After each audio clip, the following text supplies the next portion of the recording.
again, we are back on ttalk, Boond Soch, a train of thoughts with series of an episode with Dr. Vishwanathan Iyer, who is also a neurosurgeon and a cycling mayor of Mumbai. So welcome back to the show. I think it's an interesting insights we have covered as far as your journey towards the medical profession, which are concerned. Now, medical practice and cycling involve a lot of planning, perseverance, pain and passion. Why do you do this? I think I realized it the hard way. So when I came back to India from abroad, I started my practice into many areas of Bombay, and I totally gave up on all the physical pursuits which I was doing. So from probably the first 2 years, I didn't do any exercise. And very soon it started taking a toll on my back. So I started getting severe back pain. And then I realized that to maintain a long-term career, also fitness is important. Correct. And because of my low back, I could not run. So somebody told me, with back pain you can't run, so aap cycle le lo.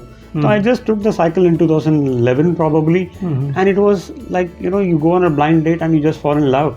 So I've been in love since that time. And see, time management, I think ultimately you will be able to find the time to do the things you love. Okay. So I have been able to do it.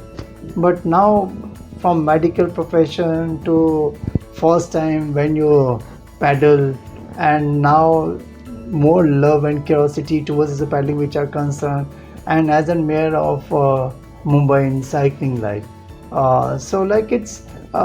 what was that one thing which kept you going as a cycling which are concerned, and why? I think initially the craze was only about fitness. Then it became selfishly more kilometers, more miles, more achievements. Then you do Lonavala. Then after Lonavala, you feel like going up to Pune, and then slowly, then I started doing tours. So now every year I do tours. I've done Manali to Leh, I've done Mumbai to Goa, I've done South and Munnar and Kerala. I've done Bhuj and the Kutch areas.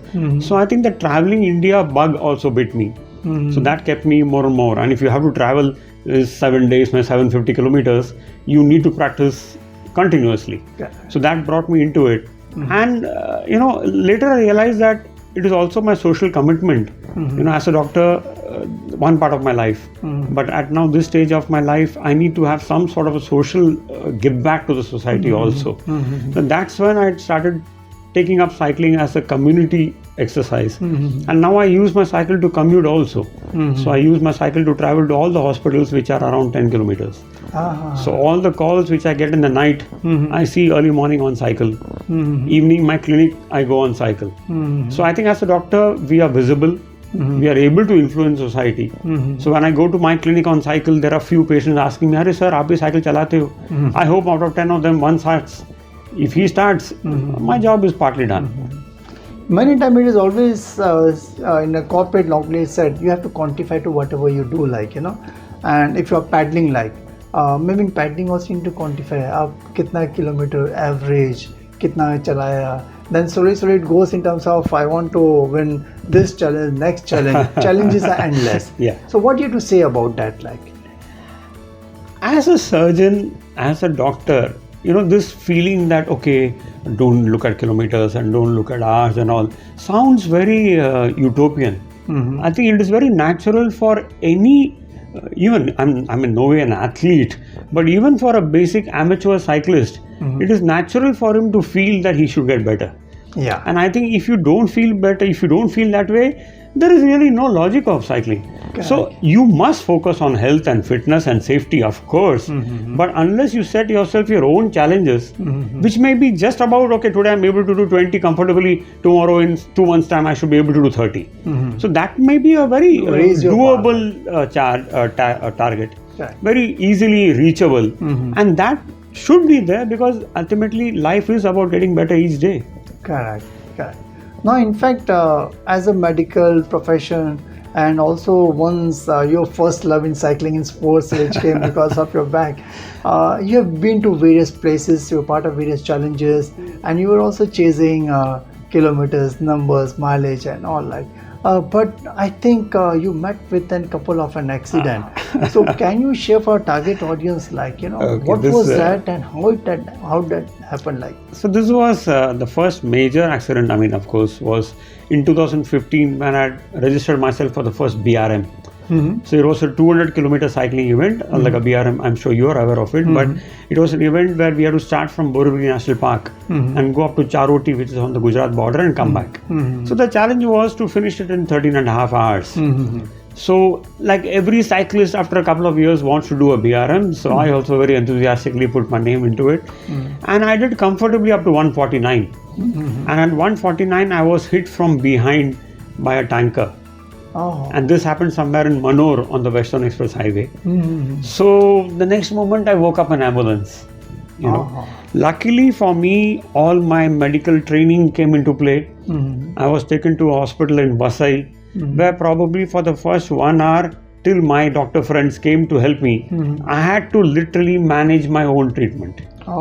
So because of my years in Sion Hospital trauma ward, I could do that.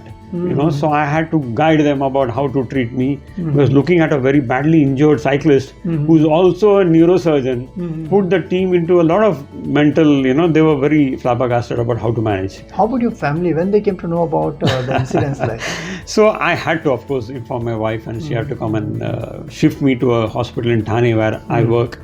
So family support, I think all my recovery, I owe it to my family support and to my friends. So that accident, I broke some 8 or 9 bones. I don't remember also. So I had some 8 fractures in my pelvis. I broke my cervical spine. I broke my lumbar spine. And of course, there were multiple stitches all over the left side of the body. So this involved a treatment of almost like 6 weeks of complete bed rest. So I was, almost like we had converted one room in my home into a nursing home kind of thing. So I was on bed for 6 weeks. And in that 6 weeks, the family turn by turn took care of me. And then came the chance of going on wheelchair. After wheelchair for a couple of weeks, then it was walker, and then single hand crutch, and then come back to normalcy. So it took me almost like 8 weeks to be back to walking on my own legs again. But did you feel shaky at that point of time, and you felt, no, I think now I'm not going to paddle again, or your family might have said, now enough is enough? It may sound very difficult to believe, but when my wife went to my orthopedic surgeon to discuss my MRI, my CT scans with him, after all the logical questions she asked him, the final question was, when can he start cycling again? Because the moment I go back to the hospital, this is what he will ask me. So I've probably been very lucky to have a wife like that. And my mother also, despite all her anxieties about me cycling, she never stopped me. And I never want to take that as a sin I committed. I had an accident, somebody hit me from behind. It is in no way a sin which I committed. And I think cycling is like a birthright which every citizen of India, every child should be able to cycle freely without having his parents to worry about his safety. So I don't believe that I will ever stop.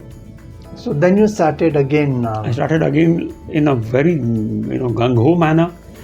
2019, I had one more trivial accident where me and 3 of my colleagues on the cycle were hit by a tempo driver in Vikhroli. So he literally hit 4 of us and went away. So, and that's when, that time, my family was a little bit affected. So, that same evening, I gave my cycle to my driver. I gave off my cycling jerseys and I said, enough is enough now, I'll start something new. 2 weeks, 3 weeks, 4 weeks. The 5th week, I started getting jittery. I couldn't sleep. My BP started rising. So, that's when I bought a new cycle. And now, I'm not going to stop. And Dr. Vishwanathan Iyer, I think it was as a medical professional and as a cyclist, passion towards cycling to a certain extent, you met with a couple of an accident also, like, and normally I think being a cycling mayor of Mumbai, I'm sure the target audience would like to listen more in terms of the kind of steps you have taken, or the initiative which you have taken to create more and more awareness as far as the cycling community which are concerned. And also probably in talking in terms of the environmental and the pollution aspects which are there, the road safety measures which are there, and also in terms of the desire infra which is required foreign cyclists to be there. So we'll catch up with Dr. Vishwanathan Iyer in our next episode on ttalk Boond Soch about the precautionary measure and the steps what he has taken as in cycling near and Mumbai. Do catch up with Dr. Vishwanathan Iyer in our next episode of ttalk Boond Soch. Till then, go and subscribe and like the channel as much as you can. Thank you very much. So thanks a lot for being part of the channel. Thank you very much.